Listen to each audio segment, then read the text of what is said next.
Welcome to the Between the Teeth podcast, a podcast about the fascinating world of modern dentistry.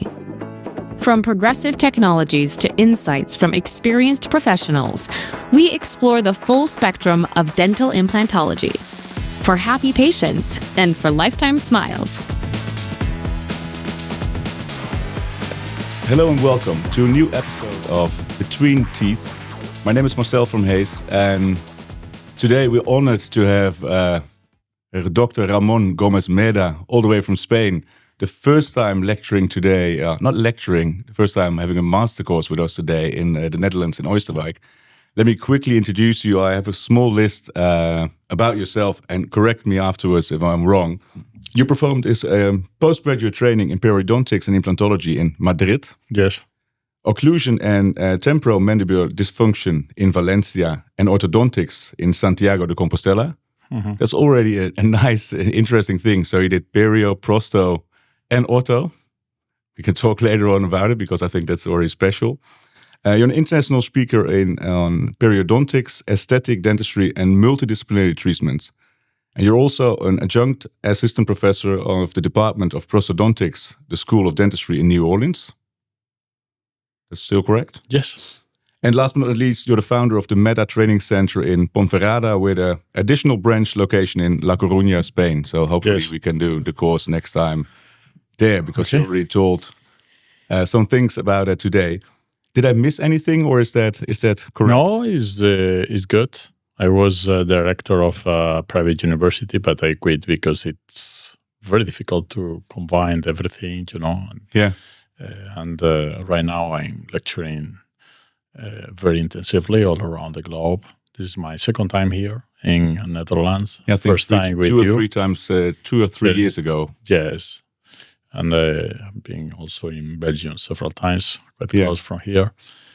Thank you for inviting me. It's been a pleasure. The group of people engaging a lot, and it's easy.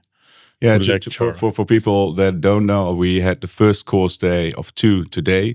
Mm-hmm. So tomorrow we have another, so the second day with the group. So, exactly. And everyone, I think, was quite enthusiastic after today. So really looking forward to the second one tomorrow. Thank you. Every podcast that we do with Between the Teeth, we start with the question of the guest we had last time. So we finish, hopefully, this podcast with you with a question for our next speaker. But the question that we got last time from, you probably know him as well, Thomas Linkevicius from Lithuania. And he asked us, can you please ask Ramón, what is your opinion about restorative material like ultra-polished zirconia and its influence on the results of soft tissue and crestal bone stability? Does this material play a role in your protocol or strategy for restoring and replacing implants? Yes, it plays a role, of course, and you have evidence there that is much better ultra-polished the zirconia in contact with the gingiva than the glazing. It makes a difference because the plaque doesn't attach in the same way. Yeah. So in the end, as we know, the plaque makes a difference. Nobody has a perfect hygiene, and some patients are better than others. And we try to follow the evidence. Every year we know much more than the previous one. So we have to keep it up, to keep learning. And the good thing about lecturing is I know that Linkevicius published about that. And I was actually with him having some drinks in Korea. Yes, yes, of course. Yeah. But also we came across each other many times. We had dinner sometimes, and this is a small world. Yeah. And I think all of us keep learning from each other. And this is the good thing about lecturing internationally, that you are pushed into lecturing.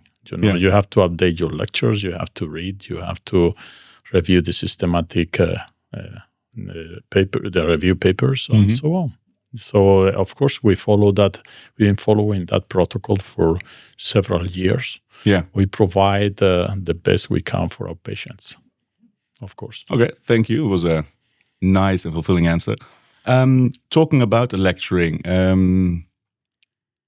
What do you thought about today? I mean, we're very proud of our new educational center that we have here in Oosterwijk. I showed you around this morning. Well, how was your day today? It was really easy because, as I said this morning, I really appreciate the natural light. For me, it makes a huge difference. The big windows. The big windows and the relaxing atmosphere, not only in the showroom, but all around. So it makes a difference at the end of the day because time flies and you don't realize, and it takes less effort. It's harder in other places here. And not only that, with this sunny day, to be able to walk around later on or to experience the relaxing atmosphere all around the center, in this small town, for me, Oosterwijk in the Netherlands, yeah. Just for me, it's a huge advantage. I really appreciate that. Thank you once again for bringing me here. It's been a great experience for sure. Once again, welcome. And I think it was a nice day, a nice thing today as well. It was a very interactive group. There were a lot of questions. So yes, it was nice. I can imagine if you lecture all day that it's.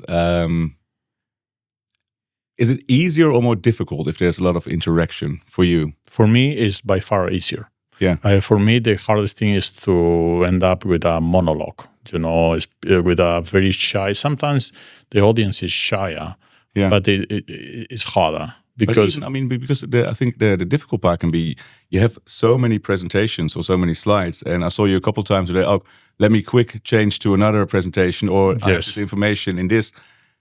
I usually do that. I am lucky to have many cases documented throughout the years. So for me, I think that your opinion becomes stronger if you support it with not only clinical cases, but also some papers. Yeah. So I try to combine both, the evidence published, and not only by me, but many others. Of course. By many others. And also, how did you apply it? How do you, if you have cases, it's much better because you don't have to imagine. You look at the case, you show an example. And in the past, many people appreciated that, and that's what I try to do. Because as an attendee, not as a lecturer, I would be happy to see that approach. Because in the end, everybody spends time and money. They stop working in order to take tips and tricks for their practice. Yeah. It doesn't make sense to come here to show off only the best cases. I try to send tips, to learning messages. That's my point. Yeah, I think the important thing is that we see, and that's what we hear from a lot of people that participate. You close, of course, your practice. You're not there today. But you need something, small things. What can I change tomorrow? Exactly. What did I learn today? I mean, small steps. And if I can implement that tomorrow in my practice, I think that's the best course. And the next step, the next thing I try to provide is some guidelines, and a goal, in the long run. For example, maybe you are not able to put in practice every single technique I'm going to show you. But at least I want you to look at what you can achieve in not only 6 months, but 5 years. Yeah. Because when I was younger, sometimes I got frustrated. I couldn't get those results shown by some of the guys who right now are my friends. For example, Eddie Van Duren or all guys who were my mentor at that time. And so that's what I try to provide also, because in that way you keep motivated to improve every day. Yeah, and I think the thing that you really that was clear today for the people as well, and that's nice. You didn't only show the protocol or what you can achieve or the case, but the why as well. So that you understand, okay, I do this, but what really happens, and that you understand. Because then I think you learn it in a different way because you understand the process. For me, the reasoning behind the decision taking makes a difference. Yeah, because I don't want to send the message that this is a personal idea. It has to be based on some reasoning, and in the middle of it is the patient.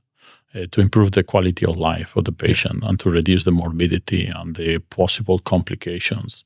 Because all of us have complications, but I think that throughout the learning curve, we can reduce the complication rate. And this is important. It's not everybody is going to lose an implant, but it's not the same to lose 100 implants a year, 10 implants a year than 2 implants a year. And that's the difference throughout the years. You control many more determinants. In the end, you even control how to treat your complications. And it becomes easier to practice dentistry because dentistry, as you know, depends on many different variables. Yeah. And that's the challenging thing about dentistry. I think process management, every single part you want to manage. I think you just said failure management. I mean, with a failure on itself is shit. But a failure that you don't learn from, or that you don't, how can I prevent it next time? That's extra. And what I liked about today as well, because I think you just mentioned it before, you said a few times, but that's not my opinion, because my opinion doesn't count. But I show you, and then you went back to some literature to back it up, and then you get to depth, and that was, I think, a very nice part of the day. One of the nice things, and I think what I'm interested in as well. You just mentioned Korea. We saw each other this year in Daegu in South Korea. We saw each other in Monaco a couple of weeks ago on the EAO. If I look at your only this year, I think it was Chile, Canada, South Korea. I think you mentioned in South Korea, Vietnam, when I'm not mistaken. Vietnam, Taiwan, Japan, USA, yes. But that's only this year. But next to that, you got your Meda educational center. You got your practice. I have 3 daughters. I know, bigger boss. You got 5 daughters, so you got a big family as well, with all these different important things. And you're not the type of person that does something half. So I think everything you do is fully engaged. You only have 365 days as well, and 24 hours in a day. How do you manage all these things? I mean. Well, first of all, some days I have 3 or 4 hours more because sometimes I sleep only 5 hours or 4 hours, so more than the average. I mean, because nowadays you read social media and everybody's saying to you that you should sleep at around 8 hours. I don't really believe in that. Yeah, I don't follow those rules. I have my own philosophy, but if you think over, and for example, look how traumatic the Second World War was. And some guys were living for more than 100 years and they were tortured, for many years. Yeah. So I think that the human being is amazing. Is able to cope with many more things we are able to imagine, the resilience of the mind, human mind is outstanding. And for me, it's much easier. It's much easier to do all this stuff if you have a purpose and you are passionate about what you do. Yeah. But the problem is when you try to do something you don't really comply with. You don't really love. But still, I understand what you mean in a theoretical part. But still, if you look at your agenda at the moment, I mean. Yes. Very practical. How do you? I think how behind me, all these things. I mean, honestly, there is a big team. Yeah, this is not only for example. How big is the team? Just for us? Around 25 people. Okay, so that's what I built up the team many years ago. Yeah, and I ended up by chance lecturing. It was actually not my intention. I was pushed by a close friend for 2 years. I was very young. Good luck. Yes, good for us. And I was a general practitioner. I was trained in different areas because the problem is when I was trained in one area, I became bored and I wanted to know about the other area or whatever. And then I started lecturing nationally, and then I had to learn English. I've been speaking English only for around 7-8 years. No way. Yes, really. I had to learn English when I was an adult, and at the beginning, before the pandemic, my English was quite shitty. You know, so But of course, nowadays I spend around 5-6 months a year speaking English because not only my traveling, I have international groups at my training center and people over my shoulder. So for me, life has been challenging every year. And the good thing is that I want to say that is that I built up a team before. So when I started learning English, my international career skyrocketed. But I already had a team. A team supported me at the office. So my office is always open from 8 to 9 p.m. But I'm not every day there. Thanks to my team, I can cope with that. I usually joke with my personal assistant. And is the team in your Meda Educational Center? Yes, or the team also. in your practice? Yes, both companies. And I usually joke with my personal assistant because I said to her recently, you are the only personal assistant with a secretary, because she has a secretary, because she is not able to cope with everything, because she has to, to book my hotels, my plane tickets, to answer 200 emails. And so she has a colleague to answer the Spanish one, because my personal assistant speaks English and French. She's a nice lady. She's very efficient. But without that team, I couldn't cope with it. And the same with my practice, I have with a whole team all around me, supporting me. And in the end, you know that placing an implant sometimes takes 5 minutes, but to prepare everything around the implant takes 2 hours or even more. Yeah. So this is important. And for me, not only for me, I think for all of us, the ones lecturing internationally, time management makes a difference. You have to, and for you as well, you know that this is very important. We've been chatting briefly about this. So you have to manage your time, because sometimes I had to cut off my practice because I wanted to go out in the afternoon to take my bike and to go from time to time with my friends, the ones who are not dentists, to dedicate a little bit of time to them as well. About teeth. And when I'm traveling, traveling sometimes for 3 hours to Madrid, I think in the 3 hours, I'm chatting by phone at least 2.5 hours. You know, that's the moment I call family, I call my friends. So, or I watch, or I listen to a podcast or whatever. But I think time management is something you should learn if you want to be very. Especially when you have a program like this, you can't do it without a good team behind you. Exactly, but nobody can do anything alone.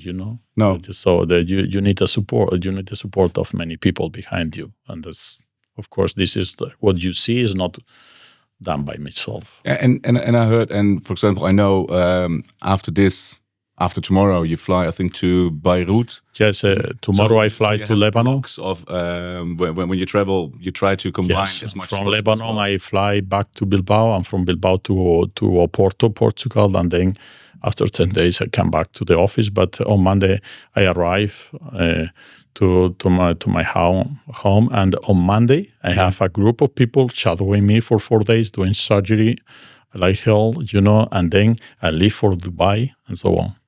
But is that because we talked about it earlier today, and I think you mentioned it in a different podcast as well, the importance to disconnect and to, I think you mentioned with mountain bike, and because I can imagine with all these things, everyone wants something from you.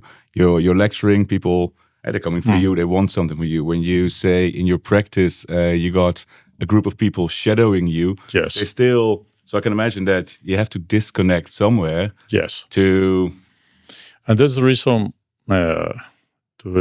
it's important to have your own space and your own time. Because, for example, I'm not the guy who's able to meditate or something like that. But for me, going to the mountain is like meditating. Isn't it the same? I think so. But some people now prefer, I respect that. Some people prefer to do yoga or whatever, and that's good. Yeah. For me, is sporting, and it's the same. And sometimes I need to do it alone, because I've learned how to read myself much better.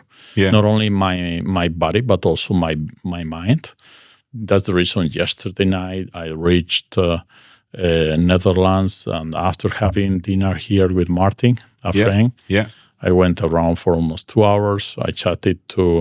I was chatting with my mother. You know, sometimes I call my mother. She's thank God she's healthy and very sharp. And sometimes I call her from Netherlands. The other day I called her from Poland. You know, she says, she answers me and she says, where are you right now? And I chat with her or with family or with my cousin or with whoever you want. And in those moments, I disconnect completely, you know, because I don't speak about the job. So everyone has some way. Some friends of mine play the guitar. I don't know how to play the guitar, but it could be nice for me, for example, to play the piano or whatever, if you know how to do it. I think it can be all, if you do it in that way, it can be all be meditative. So it can be or yoga or cycling or whatever. If it frees your mind. Exactly. But you just said your mother, because there was another thing I was interested in a lot. We started... How did you come up with dentistry all the years ago? Because you have a not typical way when you look at the prosto, perio, and ortho that you did. Are your parents a dentist, or how did you? But I was. We are 5 siblings, you know, and I think I was the one who went most of it to the dentist. I don't really. Maybe my play control was not good. I was not the best patient, very compliant. And I was very good with the hands. I was painting, I was doing sculpture, so on. And I was the best student. Since I was a kid, so I could study everything I wanted. Before dentistry, you should go throughout medicine. So my father said to me that I could do dentistry because it became kind of, I went to the dentist and it was a kind of fancy thing for me.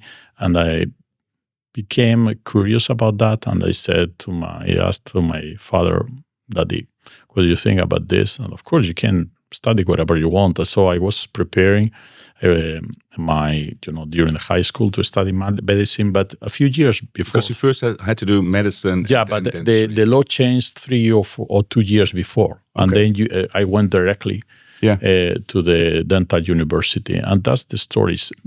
I think many times you end up in a place by chance. It's not, sometimes you plan things, but other times, I think life is quite unpredictable, and you end up experiencing many different situations. Yeah, I think what we mentioned this afternoon, I think John Lennon once said, well, life is what happens to you when you were busy making other plans. So you plan something, where it goes. Yes, of course. And then you come across different people. And I had a very good friend who said to me, can I look at you? How do you place implants? Of course, you can come to my office. And he stayed at my office for 2 years. And then another guy came, and he was very young. I didn't want to lecture, and so they pushed me in lecturing. But it's a weird way of you. I think I heard as well that you mentioned somewhere, as a kid, you were afraid of blood. Absolutely. And now that's true. There were some pretty bloody slides today in your presentation. Yes, and that's the reason I started. That's the reason I started with orthodontics. Oh, really? Yes, but then I got a scholarship in the Department of Surgery. And suddenly my way of looking at the blood changed, and bleeding is a kind of addictive, Really? And now I discovered that my passion, the bigger the surgery. 5 liters, you said. Yes. You never know, you never, because we keep changing throughout life. Yeah. We are not the same people we were 20 years ago. I think that I personally changed a lot because the traveling, the experiences, your personal and professional life. And this is the good thing. How did that change you? What? How did that change you?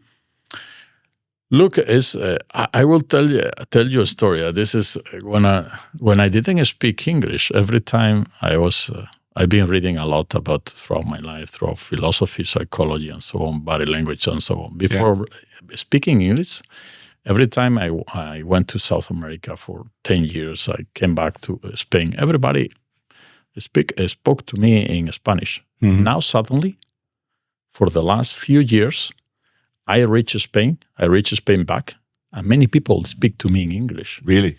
And I think because you don't realize, but your body language changes, and your body language changes, and the message you are sending to many people are not the same. You don't realize. You think that you are the same, but you are not the same. Why people now ask me, Spanish people ask me questions at the airport in English? Yes. I was reaching Netherlands yesterday. Yeah. Yesterday evening, and the ladies in front of me needed the luggage. So I put the luggage down, and they were speaking to me. They were thanking me in English, but they were Spanish people. And one of them was speaking Galician, and I'm able to speak in Galician. Galician is like Portuguese, but I didn't want to, to say to them anything. But what is the reason many Spanish people speak to me in English suddenly and not before? It never happened to me 10 years ago. Never, ever. But in the last 5 years, every year happens to me much more. Why? But it's a strange thing, yeah. Because I think, let me ask you this. Don't you think that if you look at that German guy many times, do you realize that this guy is German or this guy is Italian or from the Mediterranean area? The body language is different. Am I right? Yeah. Yes, I understand what you mean. It can be body language. It can be. It can be the way you behave, the way you walk, even you walk, the way you move the hands, whatever. I think there is a difference. And so you walk more global now. I think it happened to me. Another story many years ago, around 7-8 years ago. I was having a beer with a friend, and old lady, already retired, said, I was speaking in Spanish, said, look, I've been my whole life teaching Spanish language at the university, and I'm not able to say, where are you from in Spain? You know that in Spain, you are coming from, if you come from northern Spain, you have an accent. If you come from the south, you have another accent. My accent was more Galician, from northern. In the past, what happened when I started lecturing a lot all around Latin America? My accent changed. And the lady was not able to say if I was from Madrid, if I was from northern Spain or from the south, because the south is very strong accent. And we had a conversation about that. So those kind of stories are in my mind. And my point is that we don't realize that we change little by little. Maybe, of course, if you compare yourself with the guy you were 1 month ago, you are almost exactly the same. Yeah. And in 1 month more, but throughout the years. If you go 10 years, 20 years, absolutely, you change. Can be environment, can be people, can be... Recently, I was in the EAO, Monaco, lecturing. And so there, you can see the statue of the first car in Monte Carlo, a Bugatti, 1929, not even 100 years. And you say, what the hell? This is the car. This is 100 years. Yeah. This is a dinosaur compared with the Formula One cars you have right now. So my point is that it seems everything is the same from yesterday to tomorrow, but things change a lot. Look at the mobile phone now, AI. How much AI is going to change our profession? Nobody knows, but it's going to influence everything. Oh, a lot. I think if you start about that topic, we talked about generations today and how, but every generation has its problems. But I think now we have with AI that I think the first time we can't really predict what's going to happen the next 5 years because no way. It's But what I'm telling you is that in only 1 year we went from using AI from time to time to using AI at the office every single day. I remember, I think a year ago, a colleague showed me, and I'm not the quickest in a lot of applications, or probably late or later than anyone else. And a colleague showed me, she said, ChatGPT. And I thought, what's ChatGPT? Must be a year ago. And she showed me how I make a very, very quick song about you you work in dental, you play rugby, and within a few minutes, no way. And from then, a year ago, and now, every day in my work, I use applications. I couldn't go without anymore. It's such a tool that helps you. So I understand what you mean. Just in 1 year, things... People like you and me cannot avoid that path. Not possible to compete in the future without that. And this is the right moment. Every day, several employees of mine, every single day, are using AI. Yeah. And there will be more and more. But I think the important thing for us at the moment is it's a tool, and to treat it like a tool. But it's a new revolution. It's an interesting thing, absolutely. It's a new revolution.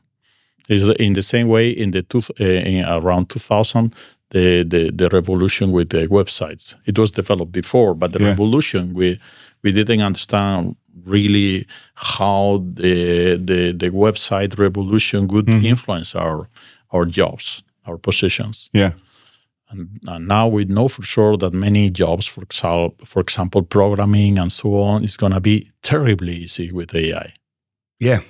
So that's what I said. I mean, this is the first period, and probably people will tell me wrong, I don't know, but that we can't predict it as we did before because it's going so enormously fast and we don't know. Yes. So it's an exciting time. I think so. And I like the thing, I think it was on the AO, the first lecture, Howard Gluckman said, and I'm curious, what was your idea about that? He said, I wished I was 25 years younger and could be a dental professional starting with all the things that are coming, with all the tools that are coming. He said, I like the age that I have now, but sometimes I wish I was 25 years younger because it's such an exciting time.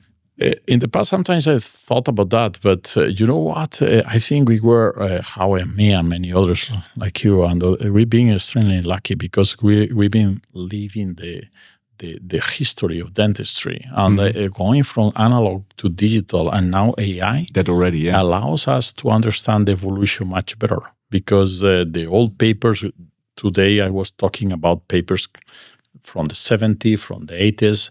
Biology didn't change at all. Yeah. But all around biology, the technologies, the materials have changed completely. Yeah, and but for example, stuff as well. I don't know. Do you know Notebook LM?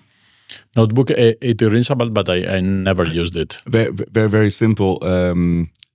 If I have to read articles, I put an article, a PDF in Notebook LM, and I still have to read it. Obviously, it sums up. He makes a podcast out of it with two non-existing people talking about the data. So you can listen to the podcast. And I can listen to it, and then afterwards, still I have to read it. But learning is getting from different perspectives. So those kind of things are exciting, and I can, for example, show them to my kids as well to learn stuff. So it's it's an interesting time we're living in. One of the parts that we have in this podcast, because we can talk on for hours like this, is we have a quick fire. And the quick fires we have, I give you two options and you have to choose one, and then we can talk about it, why you chose one of the two. Teaching or practicing? Practicing by far. Yeah, I love teaching, don't get me wrong, but you got pushed into it. But I'm here because I'm a clinician. I'm not a researcher. Yeah. I write from time to time, but I'm 100% not practitioner. It was absolutely clear today with all the pictures and the cases you showed as well. Immediate loading or delayed loading? By far immediate loading. I've been fighting for 25 years supporting immediate loading. Yeah. I believed in immediate loading since the beginning. I knew that it could be the future. Now is the present. You know? What did it change? The tools made it more predictable, or around immediacy, everything changed for the last 30 years. Everything from placing the implant, that's it immediately. Of course, you could place the implant immediately, but not paying much attention to the bone and the soft tissues. To immediate loading, absolutely different, with hard and soft tissue reconstruction, not only in class 1 sockets, but also when you don't have bone or even a gingival recession. Yeah, class 2 and class 3 sockets, without compromising the predictability. because we know much better. And now we have, as I said just today, better designs, better implant designs to achieve high primary stability, because this is the key point. So the tools got in an changed easier as well. way with less amount of bone. We don't care anymore about how soft the bone is, because we have many more weapons. And also, what about the so new? It gives you more options as a clinician. Yes. And what about the workflow? In 10 years, the old workflow disappeared, and now I have a mini machine working for me. We have a printer, whatever. And what is the material we are using? Monolithic PMMA, multi-layer. We don't have to stain the crown. We don't have monomer. I don't have to work for half an hour. Yeah, that's crazy. But for a full arch, it took me to pick up the full arch 1.5 hours. That's crazy. I couldn't do that nowadays because I've been without doing that for almost a decade. Yeah. So nothing is everything is absolutely different from only 20 years ago, 15 years ago. Absolutely more exciting. Is like nothing. I can pull out a tooth, placing the implant in no time with guided surgery, and the template is done for no money in-house. That's exciting. Now dentistry is by far more fun than before. It's more exciting. And productivity, crazy. It's a thing. I think we mentioned that today as well. It's such a dynamic profession. I mean, it's. But let me wait a minute. But what is happening right now? In next year, what is once again everything is gonna change because now the computer is gonna learn from my technician. So in 2 years, the computer is designing almost perfectly the professional. You think it takes 2 years? No, less than that. But but 2 years to learn the whole workflow from the technician. Then the technician is pushing a button. Everything is done almost automatically. But I think, and that's, you said the technician has to push the button. The technician or the professional should still be in charge. Yes. Should decide, should control. Yes. Honestly, I don't think no computer is able to take your job in this profession, in medicine, in the dentistry. But of course, if we are talking about an accountant, you should be a kind of advisor in economics. But what is the meaning of, doing the numbers? The numbers are going to be done by the computer automatically. True. But in the same way, that in the lab, many jobs been disappearing. And it already did. I mean, it changed from the analog more in the digital phase the last years. New jobs came up. For example, the designer. It's shifting. Exactly. In the same way, 100 years ago, maybe we had laborers doing this, and now we have guys controlling machines. Yeah. It's going to be the same. I'm not pessimistic at all, but you have to adapt to the new market. New jobs are coming up and others disappear. And I think that's the fun thing, and that's the dynamic part I meant. I mean, that we want to replace something that's not there anymore. I mean, that's you can go to history. I think it's for thousands of years we do it. But so that tooth is never going to change. But the way how we get from A to B, and that's, if you just mentioned the car 100 years old. I mean, there's not 100 years. The last decade or the last 20 years within dentistry, and that's what still makes it so much fun. And how dynamic and exciting it is, how we get from A to B, how we get to that, restoring something that's not there anymore. So I think that's what I still think is very. So it's immediate loading. We got that one. Flapless surgery or full thickness flap? Flapless surgery by far, but because of the patient. But if you ask me, for fun, I prefer the big surgery. Yeah, because with a lot of blood, I think I feel like a fish in the ocean. I feel the freedom and the fun, and I feel good. And the predictability, how you can restore something, how you can bring something back. I mean, that's... I'm a clinician, so I feel comfortable in those situations. But for my patient, flapless. Innovation or tradition? Innovation. I've answered that one before, more or less. I've been innovating my whole life, not with every device I was Can we right. go without tradition? Yes, of course. Tradition is very important to understand what you are doing right now. But if I have to pick up innovation. Yeah. This one interests me because I think both today. Perfectionism, or are you pragmatic? You're a perfectionist or a pragmatist? I am. I think I saw both. I am both. I learned how to control my perfectionism. I'm quite pragmatic. Yeah. I think you can be both. I could stay with perfectionism because without perfectionism, there are many pragmatic people. Without perfectionism, I couldn't be here. I don't care about this trendy thing about not being the best, to be in the middle, because you have to, you have to be like everybody else. Oh, okay, bullshit. Yeah. So I don't really like this kind of perfectionism. Yes. I'm not a big follower of this kind of social media trends, perfectionism. No. Yeah. When you have, let me ask you one thing. Now you have a big issue with your health and you need a top surgeon. What do you want for you? The pragmatic or the perfectionist? Imagine a brain surgery. And imagine a surgery in your heart. Yeah. Then suddenly you want the guy who is a perfectionist, the guy when you don't have 100 chances of surviving. But Ramon, you said today it's just a tooth, not a heart. Yes, you said but I you get my point. I fully get your point. We need, for example, people nowadays says you shouldn't be ambitious. You should, not too much. You need to control that. But we need ambitious people in this world, because they make the difference. We need ego, not too much.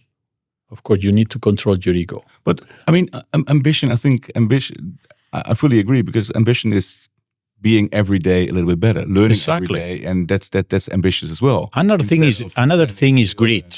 Greed is not good, but ambition is good. Yeah, for us in the same but in Europe we have a big problem with emotions.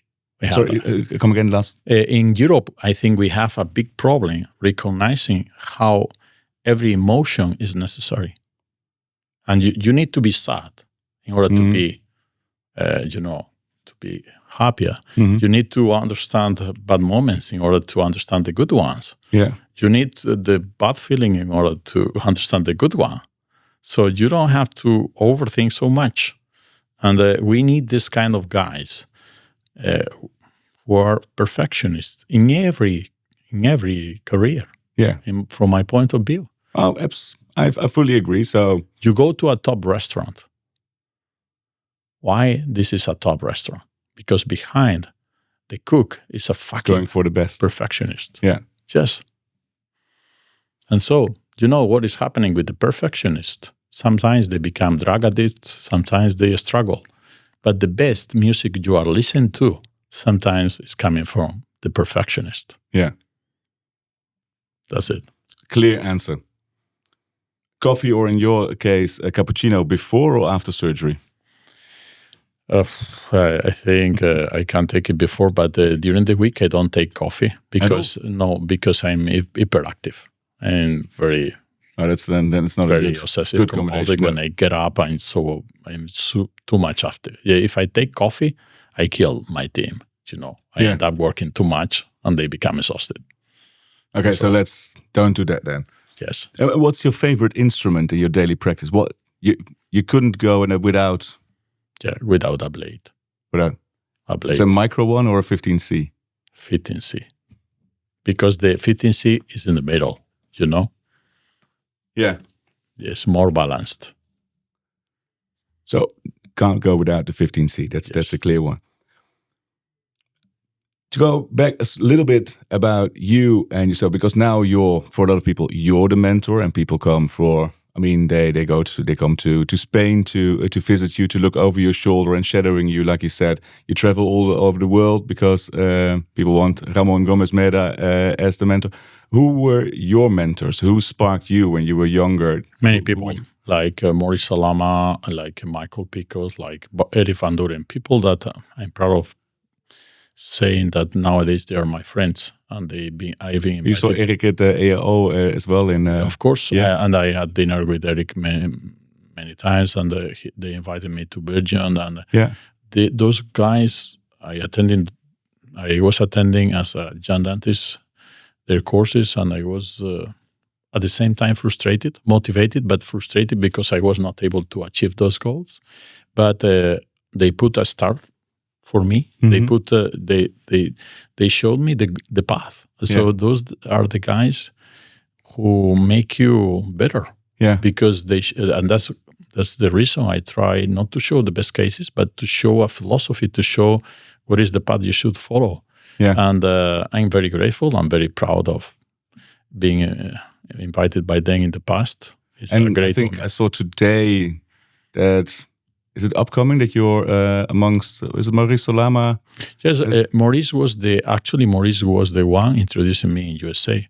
Yeah, and look after. But I think you're on a stage, and yes, in Romania, we shared a mastership. He invited me back there, and without Maurice, I couldn't be in USA. And lately, I've been lecturing for the American Academy of Aesthetic Dentists, Oral Maxillofacial Society, Posto, Restorative next year, in New York. Without Maurice, I couldn't be here. So I am very grateful, and I thank him for many things. But not only for mentoring me, but also for being an example, not only as a professional, but also they are great guys. Generally nice guys. Nice, very nice guys, very humble guys. So you keep learning from them. After so many years, and not only from the profession, I mean personally. Yeah, and now a lot of people from you. Well, what would be your advice if you could give an advice now to? There were a lot of younger colleagues today, but what would your advice be to younger colleagues, or your advice to the younger Ramón 20, 30 years ago? Well, I attended many courses in order to discover my passion. And I would say to the young dentist, try to do that if you are lost. Because if you have a clear idea about what is your passion in dentistry, because you cannot do everything, okay, go for it. But if you have this kind of doubt, many young dentists have, try to discover, to follow some guys, and then you will discover if you like this or that. Because I tried ortho, and in the end, I discovered my passion was blood. So follow mentors or find. Yes, follow some people. Well, all around. I'm not telling you. No, I'm not talking about myself. Many colleagues, and ask other mates what do they think about this and that, and then you going. I think I did in the past when I was younger. I visited offices because you can see it's not the same listening to an author than you can see. What do you really love? You go into an office and you say, hey, I want my office to be like this. Yeah. This is fancy. This is like, I love it. I wanted this team or whatever, So you see the difference between a practitioner and the other, because every single office is different. Yeah. So maybe you are practicing prosto, the other guy is practicing perio, the other guy is doing only veneers. So you will discover your real passion. Easily, in 1-2 years, you will discover it. It's funny that you mentioned that visit practices. Our middle daughter, she's in high school now, and she wants to be a veterinarian, and she really is focused. And we encourage her as well, like go to different vets in the area. Try if you can join them for an afternoon or help or clean, just to experience how it already is, because she has the focus. She really wants to that. So it's nice that you say like go to practices, see other people, and. That's a good. And don't rush. You have the whole life. Do not rush. Waste a little bit of time experiencing, But it's easy to say looking back. I mean, when you're middle in, I mean, everything goes fast and you want to rush, but I understand. I understand. So that would be the advice to the younger Ramón as well. Don't rush. Yes. I would say that. Yeah. And if you look more, if you look to the future, we talked about AI shortly. What do you think and especially in the oral implantology, the next couple of years, what would be the innovations, where we're heading to, what can we expect? What's your vision about? Well, I think there are too many protocols out there.